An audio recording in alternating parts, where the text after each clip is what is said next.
Изет Меджити се уште му го држи во резервација заменичкото место во одбрана на Мендух Тачи, доколку тој реши да ја промени страната и од опозицијскиот фронт на Дуи да замине во владеачката вреди. Официјално од владиниот кабинет на Мицкоски велат дека се уште нема договор со лидерот на ДПА да го зголеми владеачкото мнозинство во парламентот со 1 глас плюс, а за сметка на тоа да добие заменик министерско место. Неофицијално пак албанските партнери веќе брифираат дека Тачи се враќа во коалиција со ВМРО-ДПМН. Според некои информации во математиката нови пратеници влегува и Бејџан Илјас од Турската демократска партија, иако досега тој негираше вакво нешто. Илјас е дел од Европскиот фронт на Дуи од честата изборна единица. Извори од албанскиот блок велат дека на него му е понудено дури и амбасадорско место.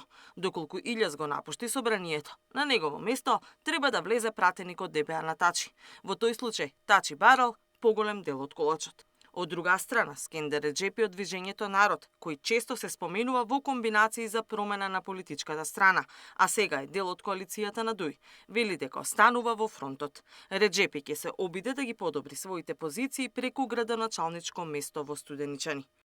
Сметаме дека токму во општина Студеничани Движењето Пополи е еден главен фаворит.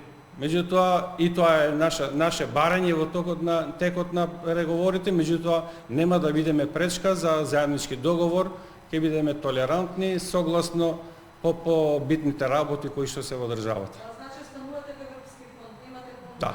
например, За мене е срамно да ми дадат понуда, оти сум дел од Европскиот фронт. Иако вели дека нема да прави проблеми во Европскиот фронт, Реджепи коментира дека разговорите на Ахмети со Таравари за соработка на локалните избори се само приватни разговори и дека за евентуалниот влез на лидерот на Алијанса треба да одлучат сите во коалицијата. Катерина Нешкова, Сител телевизија.